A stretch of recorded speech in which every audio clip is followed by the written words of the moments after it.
presentation. Hey everybody, and welcome to our first recording of 2023, but somehow our second episode. So I'm Frank, joined today by Matt and Connor. Peter is on kind of one of his many paternity leaves. Yeah, on assignment in Babies R Us, and unable to join us, but he did kind of do his work for the month by recording the intro to our last episode, which was Masters of the Universe, one that I had completely forgotten about and was a kind of a joy to re-listen to. I don't know about you guys. No, I had the same experience. I mean, this is a movie about He-Man line. I got me laughing as hard as I was laughing at the time 3 years ago, 4 years ago when we recorded it. Jesus. Was it really that? Oh my God. So long. Anyway, we are here for kind of a parallel movie to that Masters of the Universe schlock with I was trying to think of, we had done a bunch of Christmas movies and I was like, okay, on the color wheel of movies, what's the exact opposite side of the color wheel as like most Christmas movies? And I crunched the numbers, I did all the math, I carried the two, and I got to Alligator II, The Mutation. Ooh. A super cheap sequel to an already super cheap original movie. So it's just sort of like a copy of a copy. So Xerox of a Xerox of a Xerox. Pretty much. Have either of you heard of it? Have you? Let's start there. I wasn't even aware that there was a movie called Alligator. I'm not surprised that there's a movie called Alligator, but no, I've never heard of either Alligator or Alligator 2. Okay. Yes, I too am unaware of the Alligator franchise or cinematic universe, whichever direction.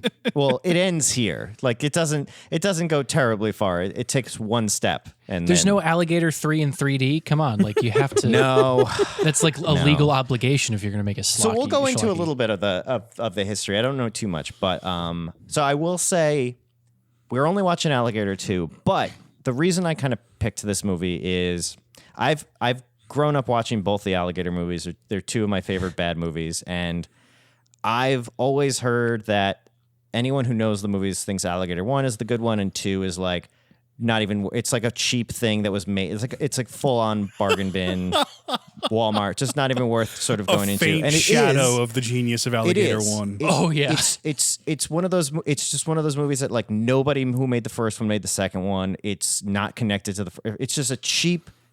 Just shoot out a movie with a 2 on it just to make a little bit of money. I want to know who's on the high horse of Alligator 1 is there. Well, it's cinema. not that it's not that it's like well received, but they sort of like Alligator 1's kind of fun, and then 2 is just like no one even thinks about it. But I've always grown up with this weird sense of like I kind of prefer 2 as a movie. I kind of think it's a lot more fun. All of the characters I like more, and it's objectively worse. It's more poorly made. It's way cheaper. But there's something charming about it, so I did kind of want to talk about it with you guys at some point. So what I'm going to ask is, if Connor, if you'd be so kind, you have an extra assignment for this week, which is I'd like at least you to watch Alligator 1 as well, so I can see how crazy I am, or if you can kind of see what I see with it. Okay, where I can do that. Variable Matt, and control. Matt, you relax a little bit. You've got a busy month, so you just watch Alligator 2, and you'll go make a drink during that part of the conversation. But without further ado, I would like to present you both with Alligator 2, The Mutation. I can't wait to take this deep dive into your mind, Frank. Well, it's a sewer, so it's only about a foot deep. It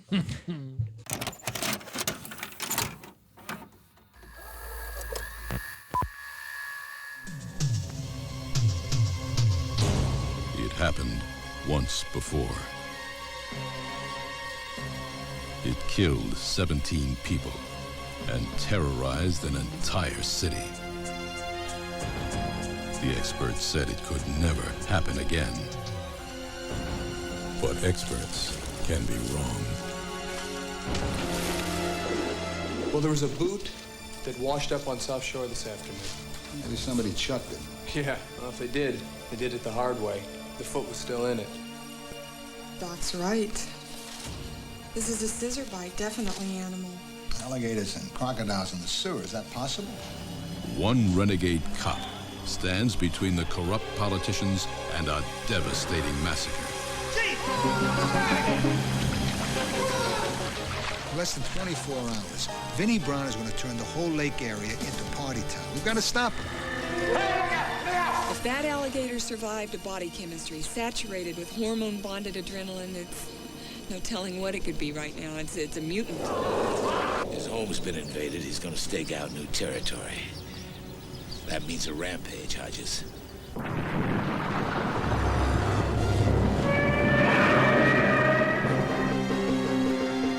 Alligator II. The Mutation.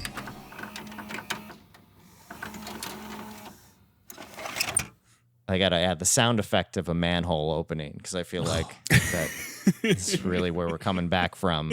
Ooh, it stunk down there. Welcome back, guys. So we watch Alligator 2, and I have a lot to say about this movie, but I need to get some sense of where you two stand on it. So let's start with Matt. You put this on. What did you think of what you saw and heard? Well, firstly, is the score on vinyl? Because I feel like that's just one you have to have in your collection. That store is that like MIDI? It really stuck out to me this time. It's it all was synth. It's cheap 80s synth. We've moved past the Moog days, and it's just somebody on a very rudimentary, by our standards, computer just clacking away and making noise. I think they wrote maybe 4 minutes of music. Yeah, I think so. Beyond that, and then I don't know if there's a weird, I don't know whether it was artifacting on my part or in the actual film, but whatever royalty-free music was playing during the bar scene towards the middle of the movie, I believe starts to warp as if it's on a bad tape, and I don't know if that was intentional or not. No, that's funny. It probably wasn't a bad tape of of royalty-free bar background music. Yeah. Outside of that, it was technically a movie. It had a director and actors in it in front of the camera. There was allegedly a writer, and it was 90 minutes long. So there's that. Did it at all? So it to me is like it should have been so much worse, and it does a couple things where you're like, that's kind of fun.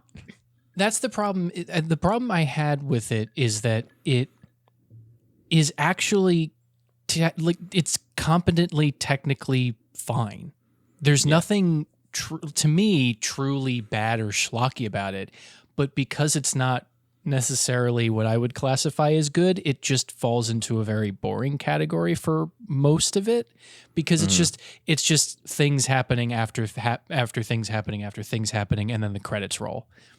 So like there's a lot of, and they are also really trying to save their money by not showing the alligator or reusing footage from the first movie of the alligator.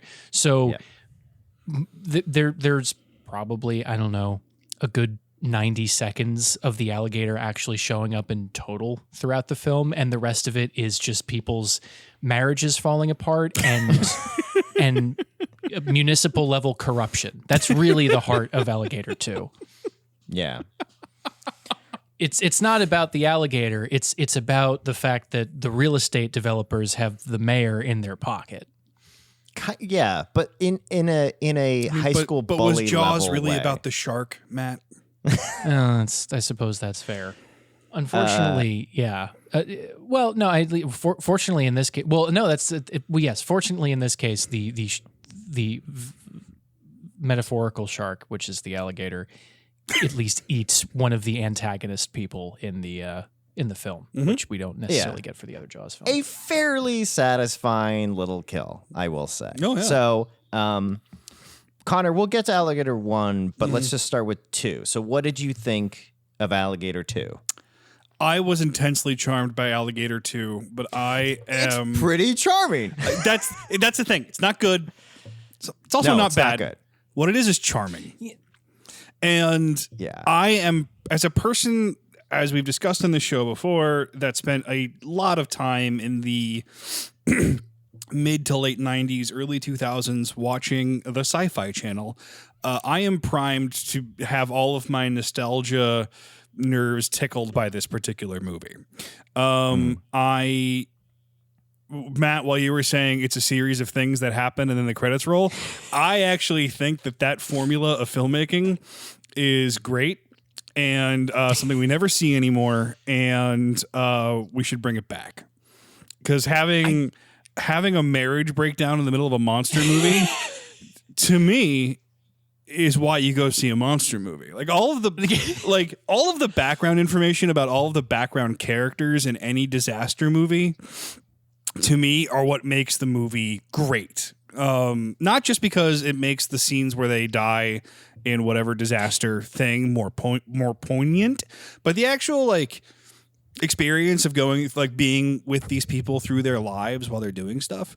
It's just kind of a nice sort of quotidian, let it wash over you kind of feeling. I kind of just there's this weird thing with Alligator 2 where everyone in the town knows everybody. As if this is one of many adventures that happens to these people, and they're all you got the rookie. Everyone knows everyone's name, and I wrote down some of the funnier ones where it's the coroner sends the saliva sample to the detective's wife. Even that as a back channel happening. You're like, okay, there's she's kind of there's so many relationships and connections between all these characters, as opposed to I forget the guy's name, but the main character who just sort of goes from person to person. They only sort of interact with him. This is it's poorly built out, but it is a fully fleshed out web of relationships in a weird way. And then you have the other one that I liked was even the bum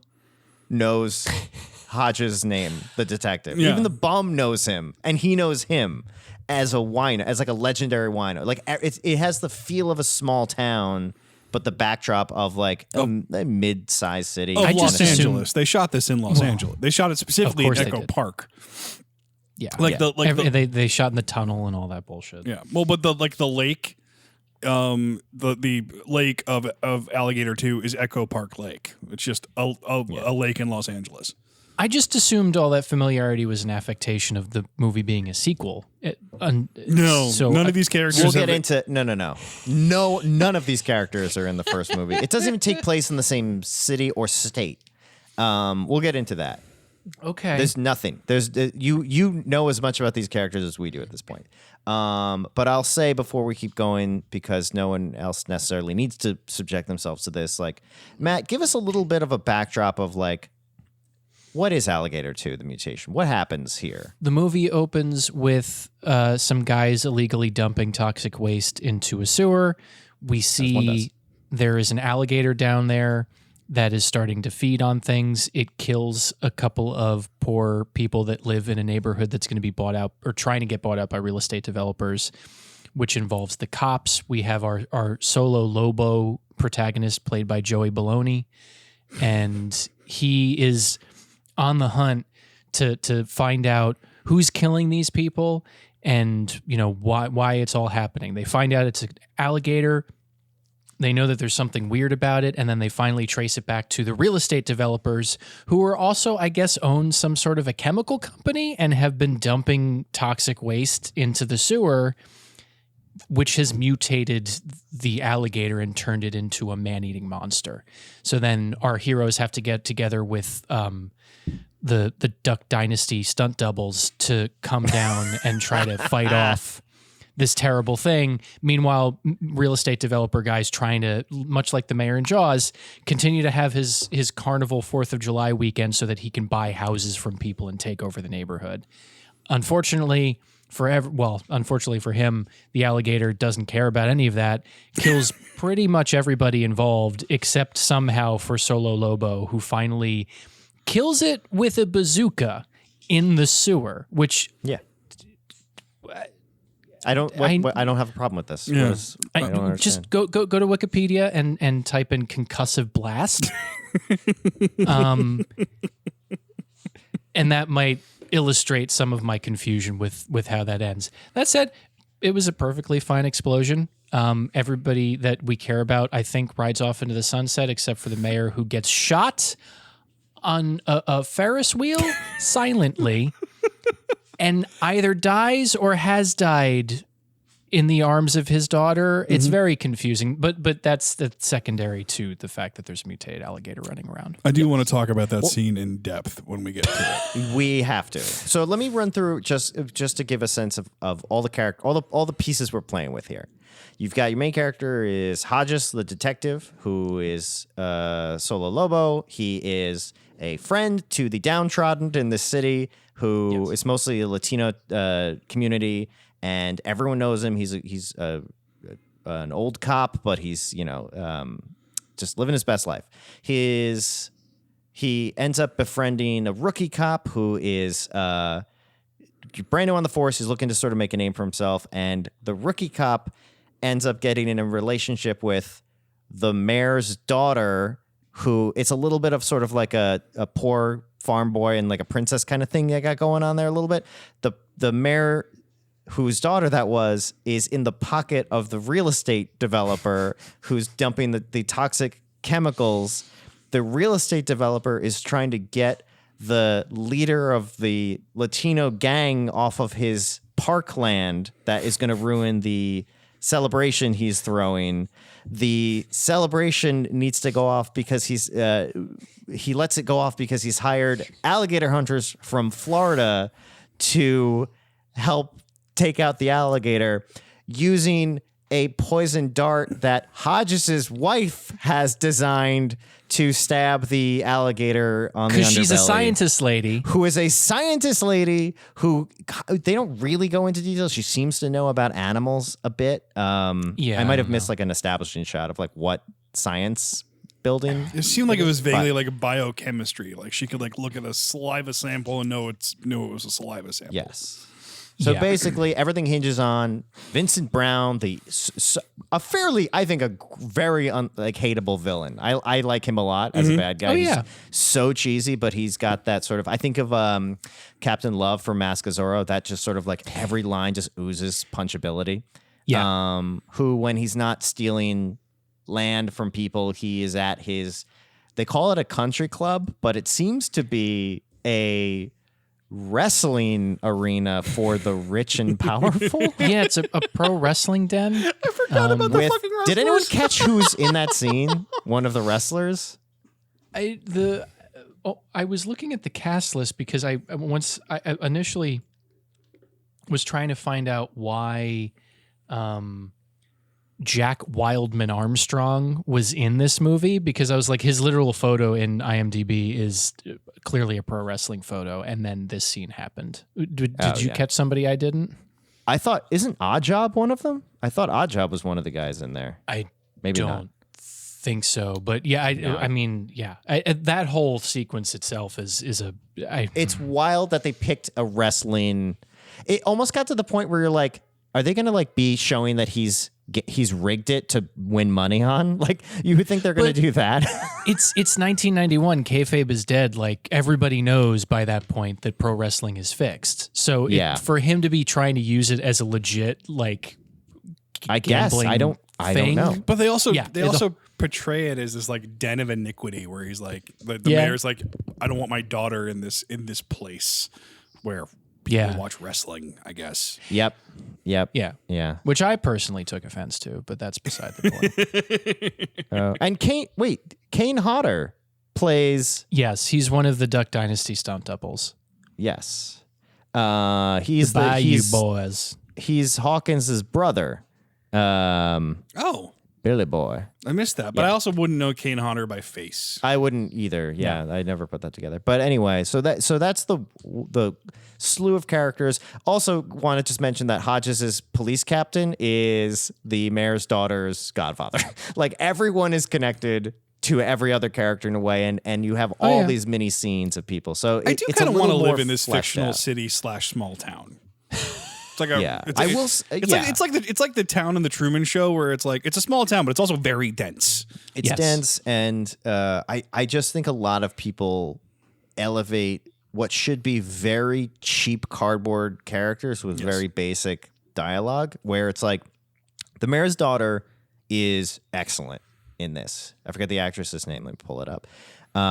She is Holly Ganger. Gagner. No idea. Ganger. Never heard of her. I have no idea who that is. She's a working actress, but she's great. The rookie cop Harmon is really fun.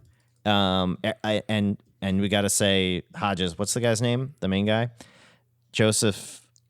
Joey Baloney. Joey Baloney. Yeah, I don't Joey know. Baloney. I don't know him. I don't know him, but he is so fun and having such a good time with like a pretty standard just detective in a monster movie kind of role. And then you got to talk about Dee Wallace playing yet another 80s mom, even though this was 91. It's still an 80s mom. I don't know why. Oh, this movie is an 80s movie. I don't care what anybody says. No. Yeah, this is pure 80s. And then the one... To me, the 90s didn't really start until Jurassic Park was released in 1993. I think I usually say can Pulp get on board Fiction. with that. I think I can get on board with that. Pulp Fiction was after, right? 94. I don't know. Was it? But anyway. But then you also have the one and only Richard Lynch just chewing as much scenery as the alligator does. Yes. As Star Trek's Richard Lynch, by the way. My uncle, by the way. He's what? Wait, what? No, I'm just kidding. Oh, don't do that. That would have been fuck. Imagine you have that in man. your back pocket and you pan over and a very elderly Richard Lynch is just like, well, hi, you boys. I want to tell you about what it was like to film Alligator 2. Richard Lynch is very That's dead. not what and he sounds like. And I do have an uncle whose name is Richard Lynch, but he's a lawyer in Connecticut. This is the same problem with me and Pete Conrad, who's the astronaut, and me having an Uncle Pete. Like, yeah, and just like the half truth. When I was in college, Well, I I'm would sorry, tell people people. that David Lynch was my uncle, and I maintained that for like 3 years with some people.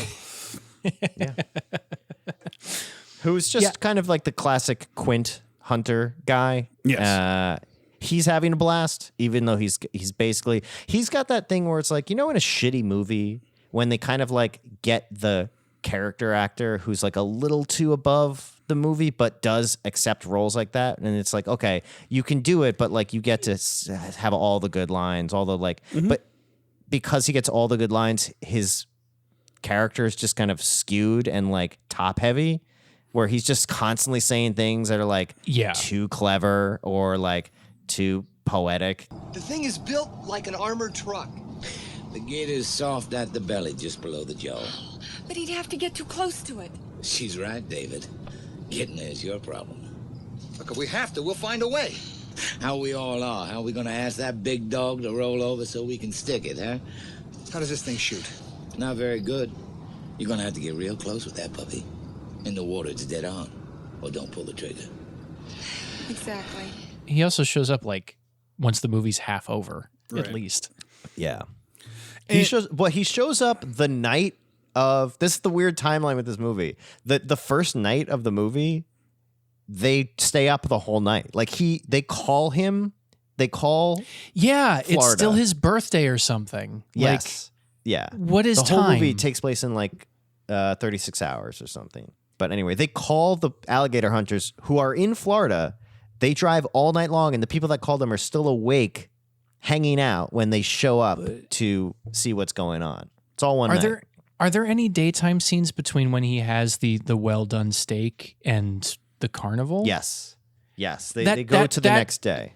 But that his birthday was the day before, and then they say happy birthday to him at the end of the movie 36 hours later.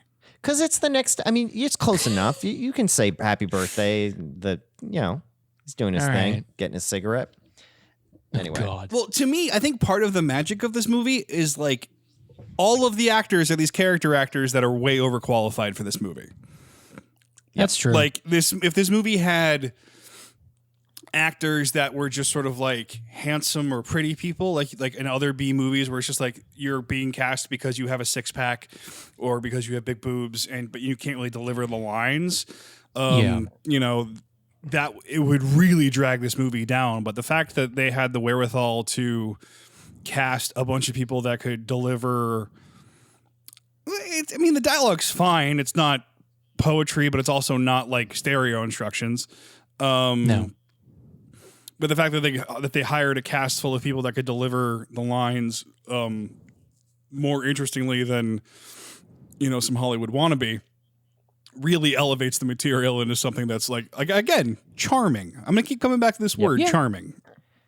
Which I mean, and we haven't mentioned it yet, but like Brock Peters is in this movie. Brock Peters of To Kill a Mockingbird, and also Star Trek. But like for Brock Peters to be, I was so surprised to see his name on the credit list of all things.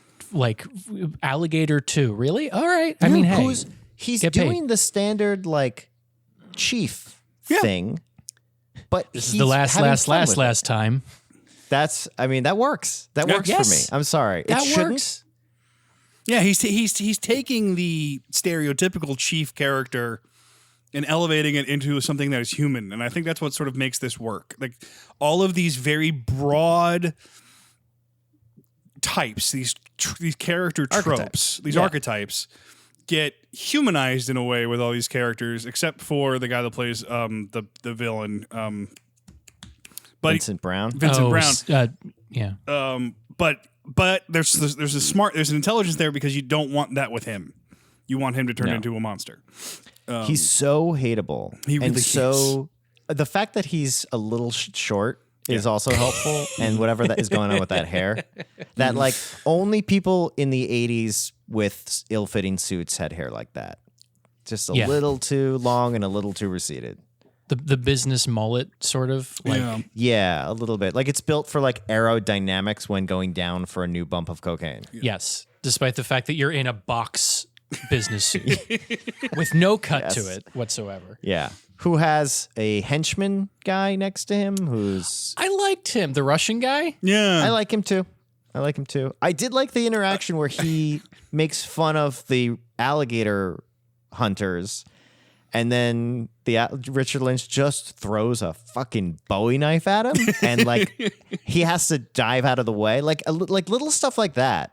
Where like, why would you think to have like the number 2 muscle guy pick on the like Quint character? It's like that, those little funny moments where you usually with scenes like this, you would just like simplify it and just have it be like the bad guy and the hunter, or like maybe the police chief too in there, you know, that kind of thing. Yeah. But just rounding it all out where it's fun. Well, it's also very economical filmmaking, because instead of having to spend a bunch of time like on the Quint scene where like he sort of comes out of nowhere and you have to use multiple shots to build up the legend of these guys, they do the thing that they do on Star Trek where they just throw the villains at Worf, and then when Worf gets his ass kicked by them, you know that they are capable of kicking the baddest ass on the bridge's asses.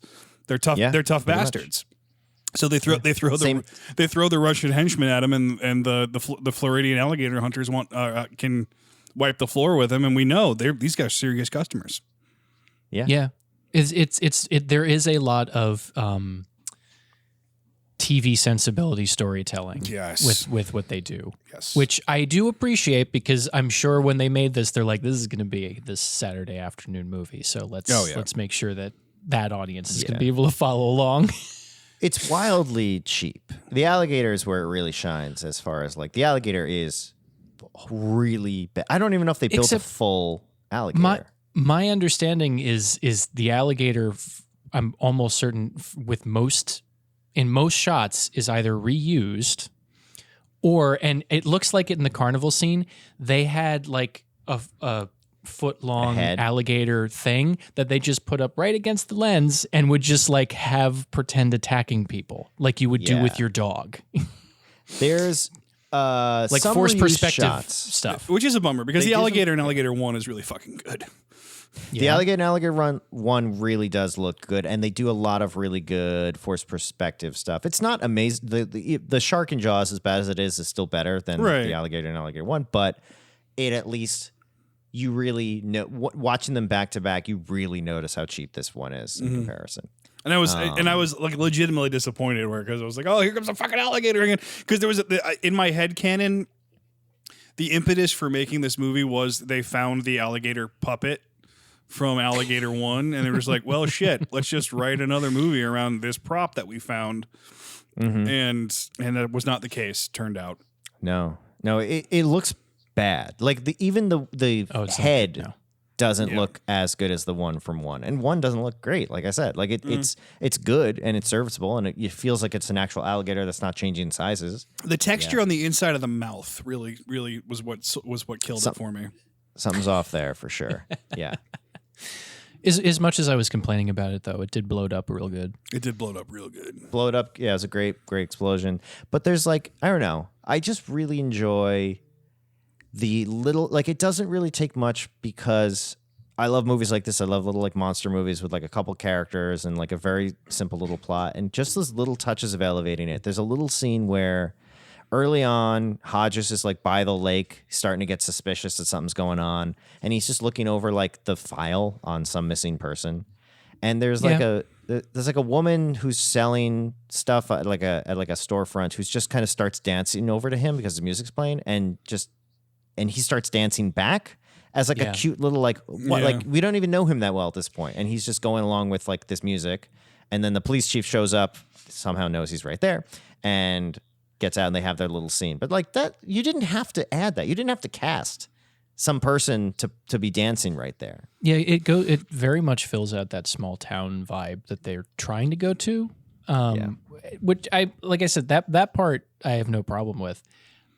I think it's really interesting to do that when they're clearly shooting in one of the largest cities in North America. Well, I think they're trying hard not to because it's supposed to be middle America. Is it? It's definitely not supposed to be LA, I don't think. Let me see if they ever Initially even I thought it was Miami, like that was my gut, cuz I feel, well, the other thing too is when I think alligator I'm immediately going to Florida, so I just assumed. There's also like a magic of the mid 80s into the mid 90s where LA could just be any part of America. Anywhere. It's like Vancouver now. Yeah, it's just they didn't do it wasn't like they did a fantastic job of pretending that it was anywhere else, but like in Nightmare on Elm Street during the funeral scene in Ohio where there's palm trees in the background. But there is a sort of like a vibe that they're just like, listen, we make these movies in LA. LA is going to be a stand-in for every city in America, and it's summertime and we're just going to go with it. Yeah. There's palm trees in the background of Halloween if you look close enough. Oh yeah. You can see yeah, for sure. Yeah, for sure. The first one is like Indiana, I think, or Missouri. It's one of those. Yeah. Actually, I was reading up on this because I was trying to figure it out. The director confirmed that there was like Chicago that was supposed to take place in. Okay. But also there is lots of references to St. Louis. No, but they say St. Louis is like they say St. Louis is like somewhere to send something to. Yeah, but apparently like the street names and stuff was all St. Louis. So like, I'm not sure, maybe in one version of the script, he moved to like some other part of like the St. Louis area. But yeah, I think it's canonically it's supposed to be Chicago. Did you guys think watching it this time, there's this running thing where and they've done this a million times in movies where Hodges is trying to quit smoking and like almost has a cigarette a couple times, and then some different character will sort of take it out of his mouth or sort of catch him or whatever. I was like kind of upset that didn't be the thing that blows up the alligator. Instead, Instead, he's just handed a bazooka that has not been introduced. They have some throwaway line about like the army. Two bazookas. They're handed two bazookas. They're not right when they need them most. And they're like, "What are we going to do?" They're like, "How about we try this?" And they pull out bazookas. They're and you're just like, "Well, in you that have helicopter, bazookas." that like presumably police helicopter. They're in the helicopter that rescues them from the lake. Yeah. How are they? I don't know. And they grab them. Well, you never know when there's going to be a riot. They grab them like Bugs Bunny grabs a hammer out of nowhere. They sort of reach behind their backs. She's just like, whoop, rocket launcher. The copter of holding.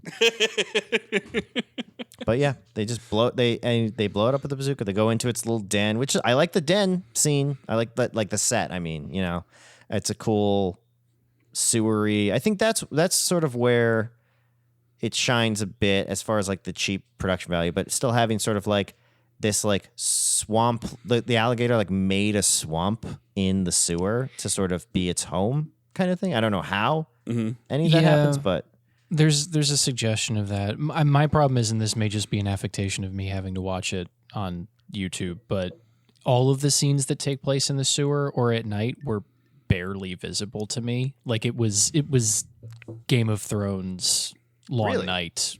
Yeah, I just dark. watched on YouTube. It looked okay to me. So it must have just been an affectation of me having it on the projector and all that sort of stuff. Yeah. Yeah.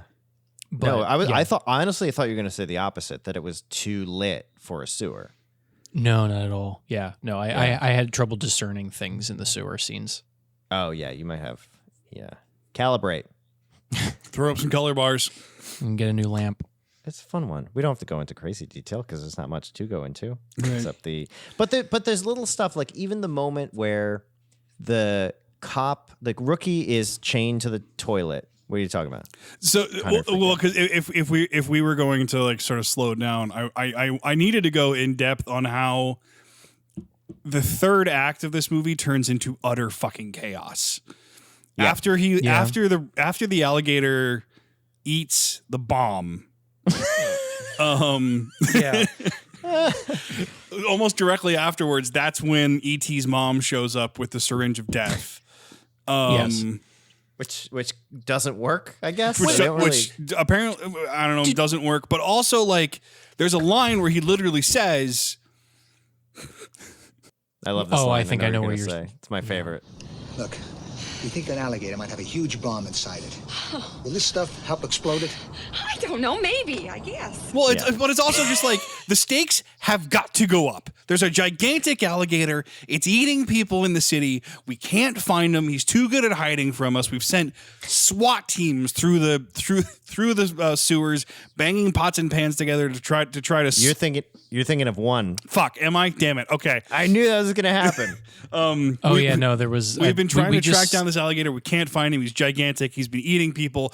Also, to raise the stakes just a little bit, he might explode. You know, it was a missed opportunity, and I know it wouldn't have made sense in a movie this recent, but like, you could have had it be a ticking bomb. Mm-hmm. And then you do the Peter Pan thing, and then basically you have like a thing. Like, it's that stupid. Just do that. Like, just or it doesn't have to be a ticking bomb, but like some sort of sound now because it ate something, you know, or fucking radio. Like that would have been cool. Just muffled. And Bruce Springsteen. I mean, if it wasn't too late to do that because they did it in Jurassic Park 3 with the fucking cell phone ring. Yeah. Which works for me Which a little kind of bit. works. Yeah. It works. Which on reflection kind of works. Kind of works. And also, like that scene with the bomb, when the alligator eats the bomb, I think it's bookended on either side by the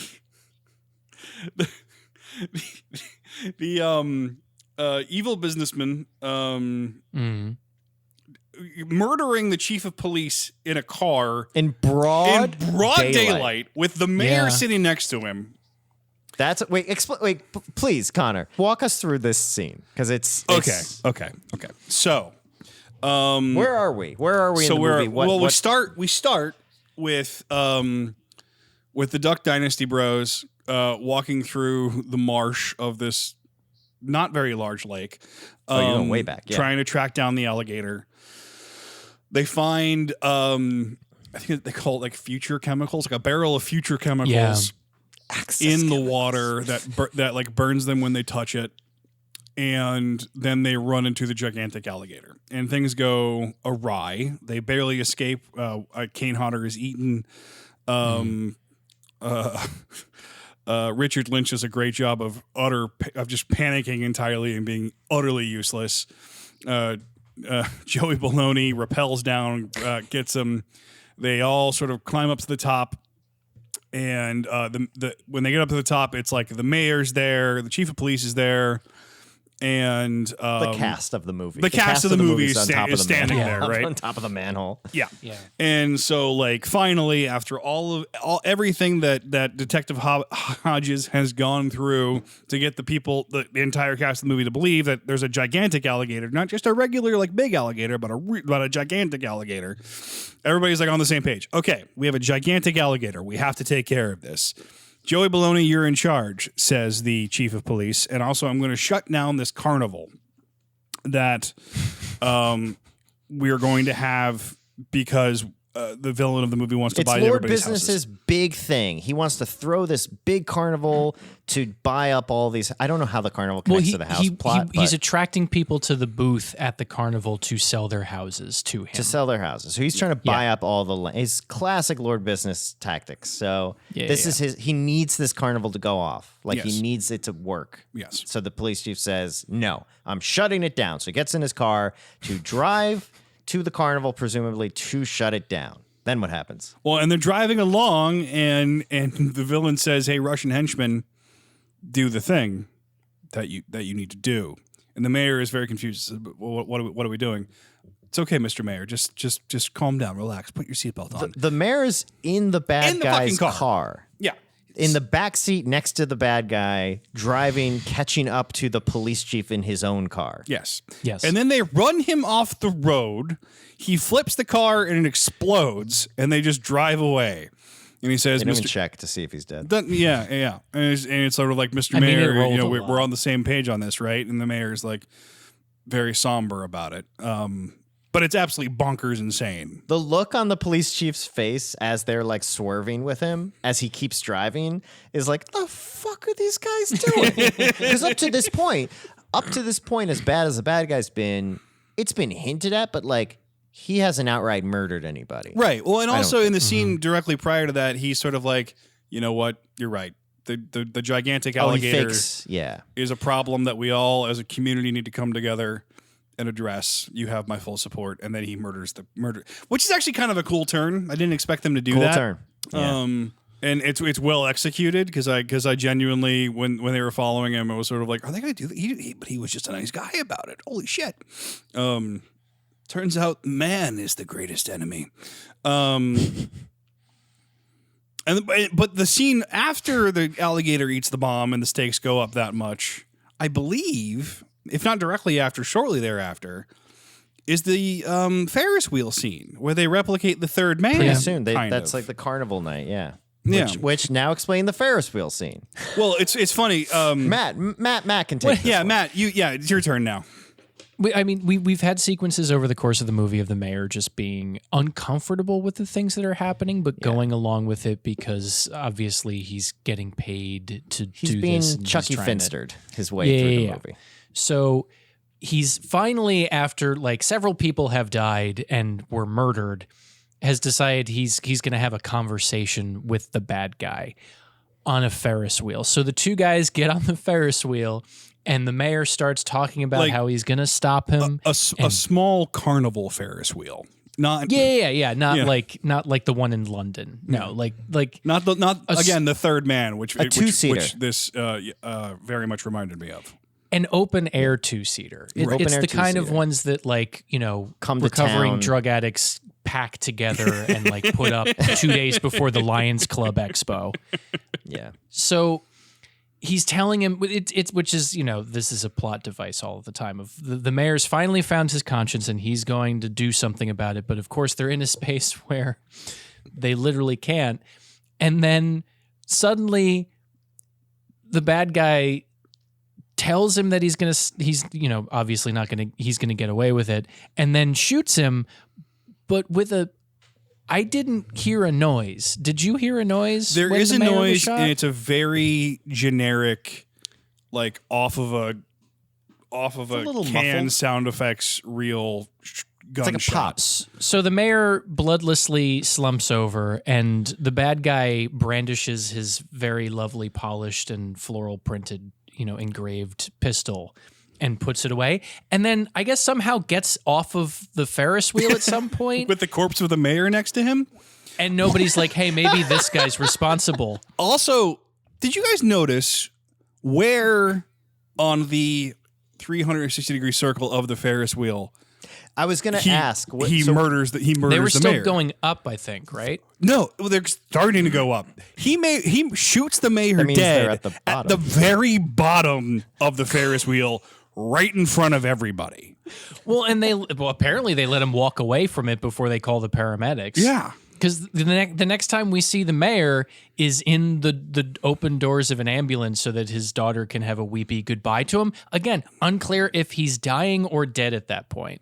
Yeah. They say he's been shot. That's all that. Yeah, but like he's not responding to anything. I assume and then I she's assume just he dies, crying. but- Yeah. But like, to me, like the film is technically competent, but this is the one moment of just either blatant incompetence, a lack of time, or a lack of consideration. Because the way that scene is written, he shoots him at the very top of the Ferris wheel where nobody can see it. Yeah. Yeah. Or you don't have a gun and you have him throw him off the top of the Ferris wheel. That's what I was waiting for. Yeah. As implied by the third man, which all of a sudden all the running around in tunnels makes me think of the third man as well. We should watch the third man. We can watch the third man. We can have one of us watch the first and second, and then the rest of us just watch the third man.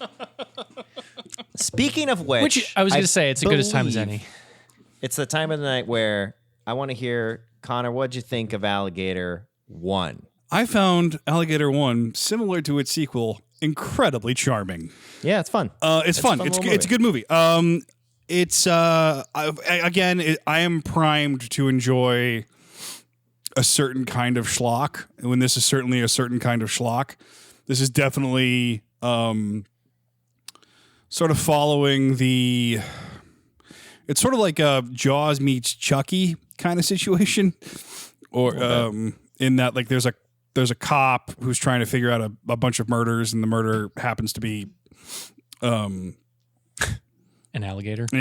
Well, I'll take Matt. I'll just take you quick through the plot of Alligator 1, which is very similar to the plot of Alligator 2. Will make you think that I'm describing the wrong movie.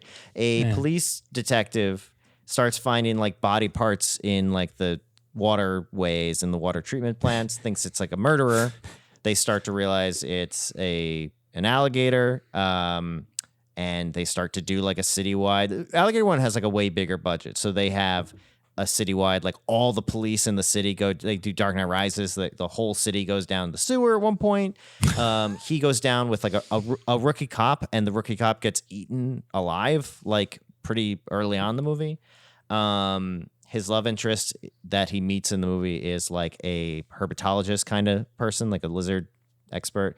There is also a great white hunter kind of guy, but he's like more of a side plot piece. He's not kind of what it is, but and there is a like pharmaceutical company that's in the first one, it's they're experimenting on experimenting on dogs, animals, on the puppies, on puppies, and then once they kill them, they'll throwing them into the sewer, and the alligator is eating the experimented on carcass. And the movie opens with a family's trip to Florida where they go to like a Gatorland thing, and they buy a baby alligator that apparently they're selling.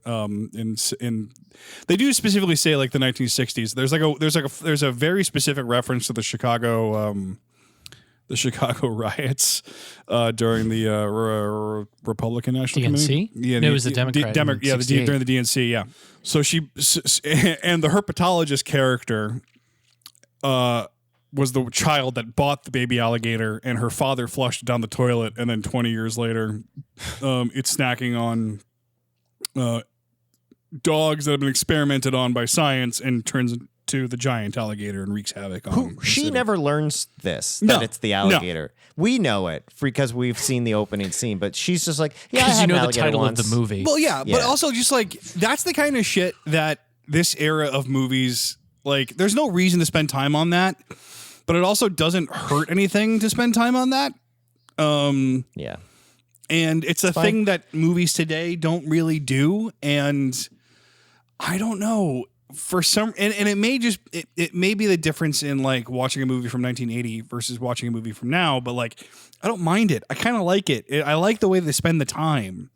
I was just thinking, both of these movies are 94 minutes exactly, both of them.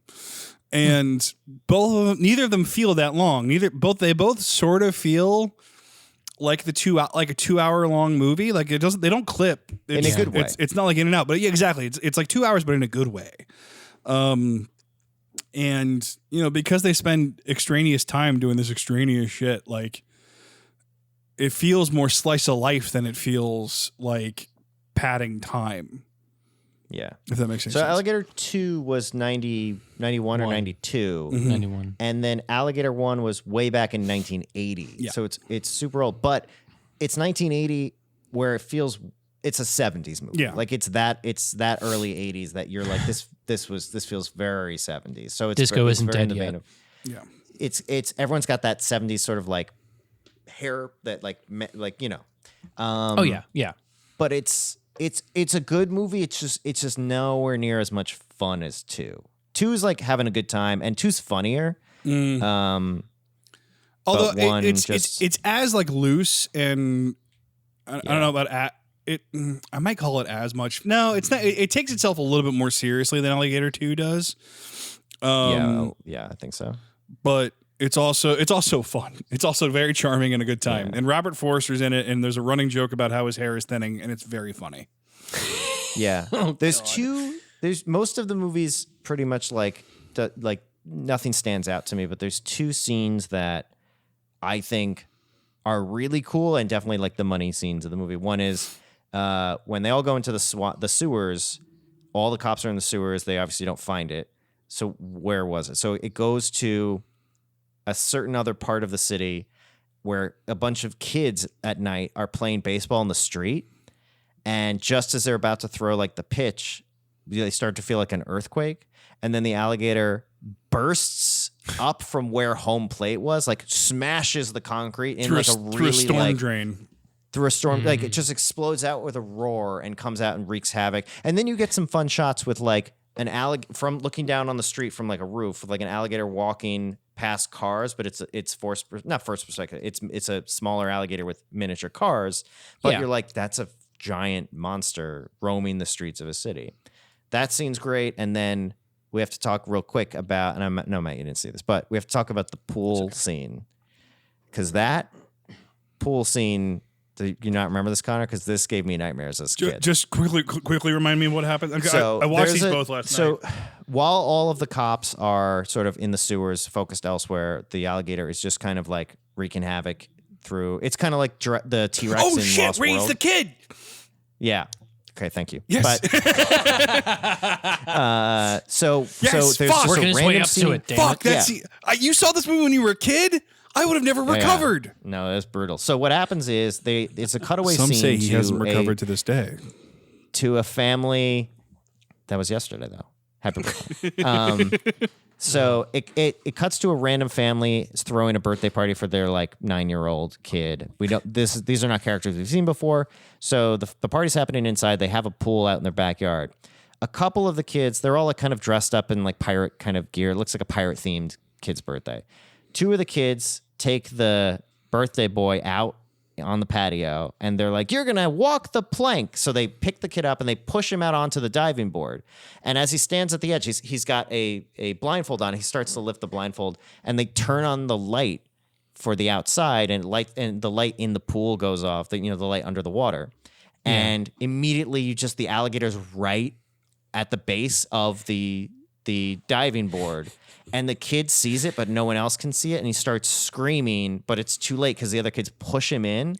And you see this thing clamp down on a child actor. And then there's blood everywhere. And the other 2 kids don't know what's going on. They freak out and run off. And like the idea of an alligator of that size just in the pool ready to sort of like snap at you is just like, it's a really effective horror movie scene. And it's way better than the movie that it's in, I think. Yeah.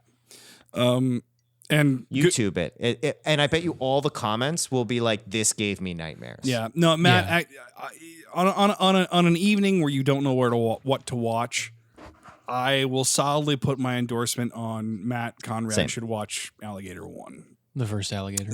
It's far more of a procedural. Yeah. It's way more of like the cop is talking to it's a lot more of like inter-office Also, the stuff. dialogue is written like a 1940s like film noir. Like everybody's talking. It's written like a film noir, but it also has like documentary feel to it. Everyone's very like mumbly and talking over. It's like it's trying. And I gotta say, it's trying to be a film. I gotta say, Yeah. Robert Forster, smoking solid, smoking hot. Great. Just Now he with that takes hairline. he takes his shirt off every other scene, and like Of course.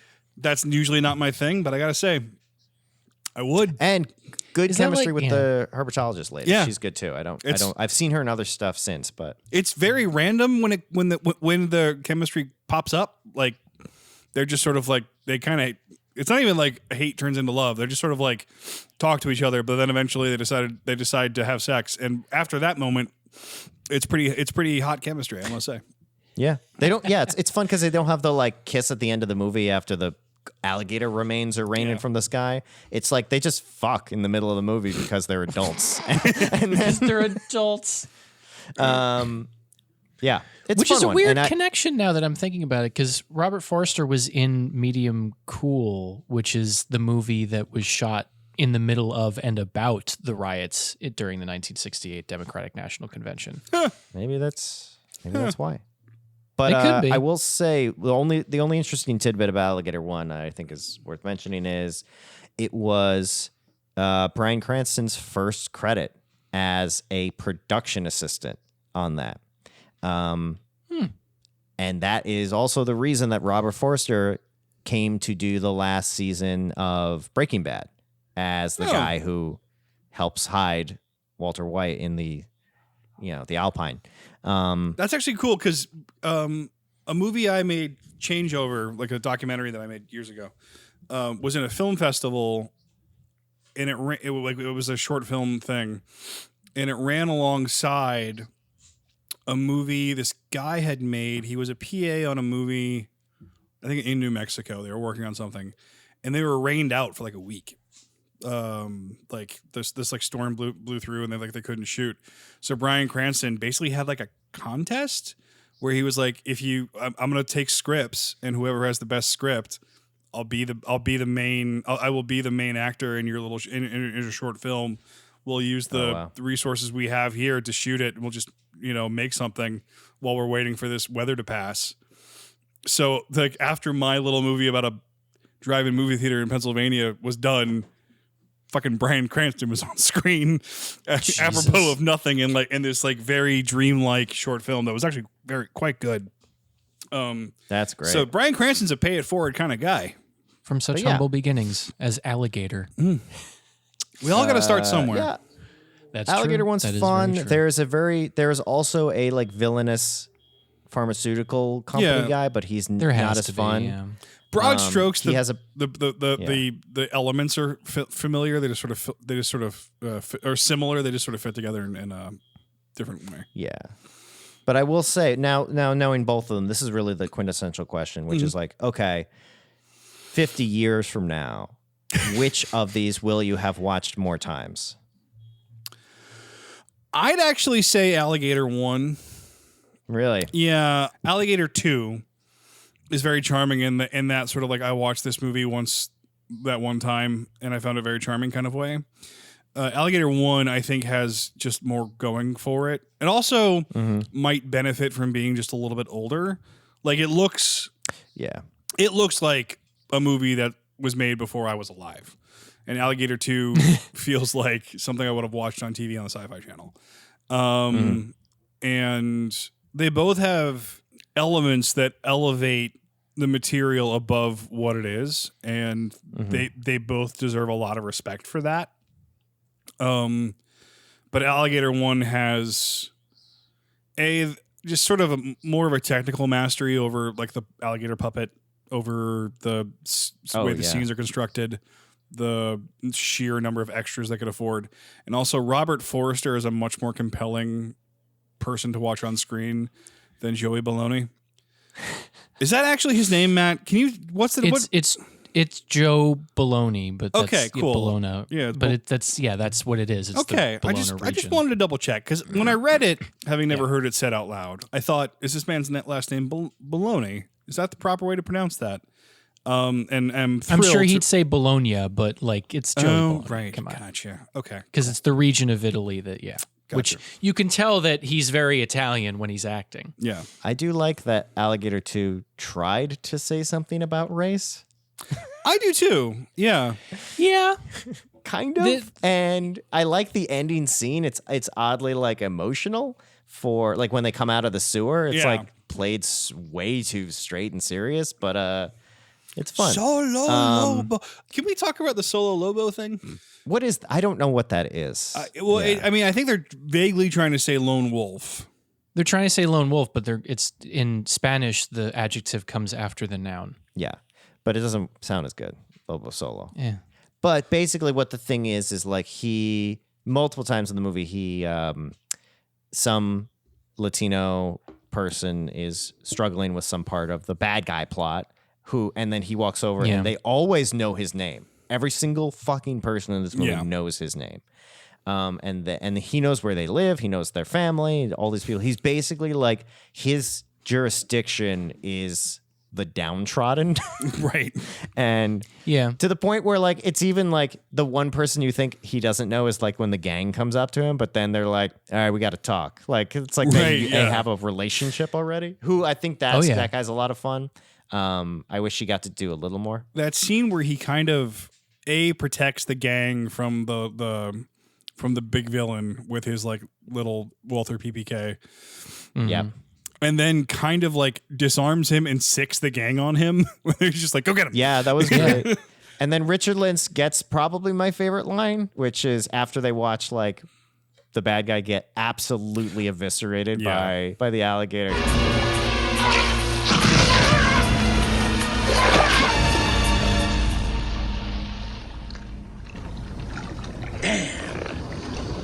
I didn't get paid. Like he says it's so funny. That delivery is absolutely perfect. He is one of usually when you do the like big game hunter in these kinds of movies, they are narratively wrong, where it's like they don't have what they need to get to the end of it. But I like that he is super likable and like comes on board and really quickly is like realizes who the people are in the situation that are worth allying with. He's a resource. He doesn't make any mistakes, and he's like a partner to all of the good guys. Like I liked that change of pace versus like he's just sort of like, I know how to hunt alligators, get out of my way. Like, and he's fun. He's flexible and he listens. And like, I mean, flexible, listens, and he knows when he doesn't know something. Like there's a very similar character in Alligator 1 who is much less compelling because of he's missing those elements. Who is also only in like 2 scenes. They introduce like a big game hunter guy, and then they cut to him hunting it elsewhere in the city, and he gets eaten by it in a back alley. And like the Robert Forster's not with them. It's just kind of like padding the time. Much worse hunter character. Yeah. That's honestly what I was expecting initially when he showed up, because I knew the trope of the big game hunter, and once they all started to die, I figured, oh, that's it. I guess they could only afford Richard Lynch for that long. Yeah. No, they like round him out. They give him, and he gets a solid death. Like he gets to sort of just stab this thing as he's getting. He's the only one that gets what's it, barrel rolled? What do they call it? Death rolled. Death rolled. Death roll. I do appreciate how much research went into the death roll, but between these 2 movies, because it happens in the first scene of the first movie. Like an alligator grabs a guy by the leg and death rolls his leg off. Is that a real alligator attacking someone footage? Because that looks like a guy just got bitten by an alligator and then it rolled. Like maybe they like cut around in 1980. I have watch the opening of Alligator 1, Matt. Just throw it on after this and just like. I mean, my best guess is that they like filled a fake leg full of like meat or something and had like they get an amputee to do it. Yeah, basically. They're. That's the other thing. So many amputees hired across both of these movies, especially in Alligator 1. Nice just people losing legs left and right. 1 for sure. The guy that gets pulled out of the boat. Yeah. It's nice because the opening scene, that attack scene in Alligator 1 is like just a normal sized alligator that they really show you like these things are fast and vicious. And I know the alligator doesn't really move fast in either movie, but like that is a good establishment of like, look at how dangerous these things are normally. Yeah. I wish either alligator movie sort of lived up to like really convincing me that an alligator of this size could still do what a normal alligator does instead of like it's so slow. Normal and I get alligators that are scary to begin with. Have you guys actually been near an alligator? Like a Yeah, I went to Gatorland in Florida. We did the whole thing where you get to like they tape the mouth shut, but then you go and you hold the alligator's jaw, and Jesus, it's masking tape. So yeah, there's a picture of me somewhere. Yeah. But yeah, we did the whole thing. We saw the feeding. Like it's crazy. They're dinosaurs. Yeah, my parents used to live in. They had a house in Florida, in Fort Myers, and they had a pond in the backyard, and the fucking alligators moved into the pond and would just hang out in the backyard staring at my parents' very small dog, hoping that it would get loose. Has anyone seen What happened Crawl? to the goat? No. Crawl? No, not yet. Very, very good movie that is, I mean, Alligator 1 is like the alligator monster movie, but Crawl is the best movie with alligators as a plot device, probably. Follow-up question. Has anybody ever tasted alligator? Yes, it's exactly like chicken. It's quite good. You'd never know. Yeah. You never know. It's excellent. Yeah. Yeah. Huh. There's a great video. I think Adam Ragusa did it on YouTube. But he talks about how like taxonomically alligators are more closely that's true. related to chickens than they are to mammals. So it makes sense that they taste like chicken. Yep. Yeah. Exactly. You wouldn't know the difference if I put both in front of you. You couldn't discern, I don't think. Well, I know what I'm doing next time I go to Florida. Yeah, I had it in New Orleans. It was really fucking good in New Orleans. All right. Well, hey, it's just one more reason to go back to New Orleans. Should we go to New Orleans, guys? Like right now? Sure. We got to record a New Orleans-based movie when we're there. Dracula 2000. Are you just want us to do Dracula 2000? I mean, I'm going to make you do Dracula 2000 at some point. Is it take place in New Orleans? Yes, because it does. A modern Dracula in America in New Orleans sounds awesome. I did not know it takes place there. Dracula 2000 is secretly great. Okay. We'll do that in a double feature with Interview with a Vampire. Thank you guys for going on this journey. Any last thoughts or words or scales? The helicopter rescue scene in Alligator 2 is bonkers. Yep. Yeah. I can't really elaborate any further. It's just like this movie that has been fairly cheap. And again, we're sort of like deep into the Act 3 chaos of it all. Where like the alligator that they're being rescued from in this, because they fall into the lake, basically. Yeah. They go out onto the lake like idiots. Well, they go out into the lake. The alligator knocks over their boat. They get rescued by a helicopter. Keeping in mind, it was firmly established not 10 minutes ago that the alligator also swallowed a bomb. So it's a bomb alligator. It's an alligator bomb. Yeah. With poison in it. With poison in it. It's like some terrifying Pokemon. Yeah. That exchange that with his wife where he's like, I believe the exact exchange is like, he swallowed a bomb. Will this stuff help make it explode? And she says, I don't know. I guess maybe. It's even more exasperating. It's like, I don't fucking know. Maybe. I don't know. Why would I know that? That's the response of a woman who's been with this man for so long that she knows that there's no point in trying to interject or actually explain to him. She just has to get on to the next point so they can move, so they can actually kill the damn thing. I also like this is the umpteenth time this has happened. I also like that this movie is bookended by the concept of birthday sex. Yeah, that was very out in the open. Especially the very beginning is very concerned with getting this man laid for his birthday. Yeah, very much I wish so. that thread kept going where he's like, I just got to get this part of the movie done so I can get back to my promised birthday sex. God. But other than that, no. Frank, thank you for inviting us on this adventure with you. I'm glad that you assigned me twice the homework so I could go on that adventure myself. I will be carrying these movies with me into the future. I wish there was an Alligator 3 that I could surprise you both with right now, that it exists, but no. Guys, should we make Alligator 3? We just literally just make the first two again? Yeah. Just the same. I mean, the scripts aren't that different between the first two. Yeah. But I like Alligator 2. I think it is a lot more fun than it doesn't deserve to be completely forgotten. No. the way it has, but it's bad. It's real bad, but it does. It's just like it's such a fun bad movie for me, like because it's just a little more colorful than that type of movie usually ends up being. I'm trying to think of a good example of something that oh my god really loses all the charm of the original. What? Sorry, I was doing research while we were talking. If you tell me you haven't been recording this whole time, I swear to. No. I've been recording. I did find one piece of continuity between Alligator 1 and Alligator 2. The post-credits scene. No? No. Ramon? Kane Hodder is in both of them. Who is he in the first one? Kane Hodder plays a character called Ramon the Alligator Hunter. Uncredited. 10 years apart. Apparently. Yeah. Ramon is the name of the alligator in the first one, though. That's weird. Is he must be from the opening scene then. I guess. I don't know. He's uncredited. I don't know.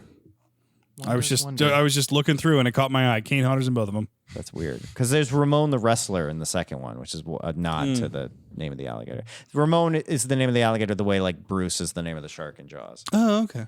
Just waiting for that Dark Universe mashup. What would even go with this? You'd have to do like Jaws, alligator, grizzly, piranha. The lions from Roar. Yeah. Beast. Ghost in the Darkness, I guess. Have Quint be the Nick Fury. Quint. I love it. He's like, instead of just the eye patch, he's like missing everything. Like he's like, what's his face from Wild Wild West, where he's just got like bitten. From he's just like, Loveless. Yeah. Oh man, that's gonna be a rough episode. When we inevitably do this. No, that cannot make it a rule. The big movie, the big Avengers team up movie is just called Animals. With a Z. Ugh.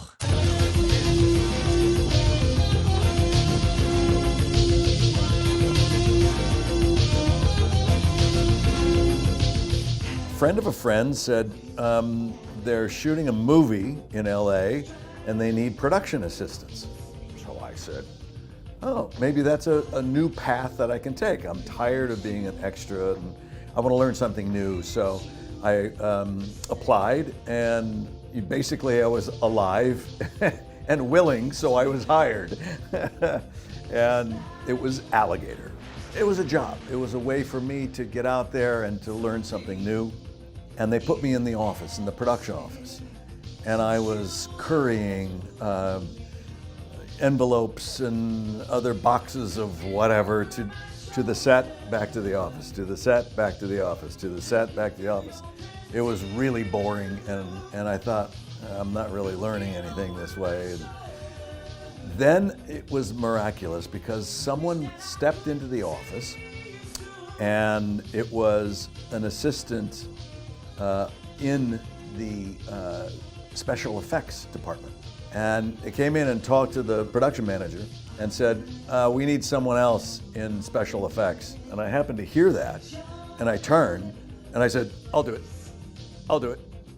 Get me out of here. I'll do it. I'll do it. And they go, how about, the production manager said, how about, and he goes, I don't care, it's fine. So I became the assistant to the assistant's assistant.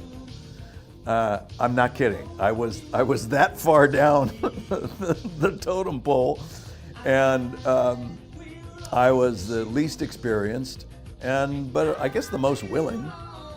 And what we were doing, we were tasked with filling the hero alligator with packets of blood and guts. This was going to be the alligator that blew up at the end. And now if someone's watching this before they've seen the movie, oh well, but but you kind of know the alligator's gonna go.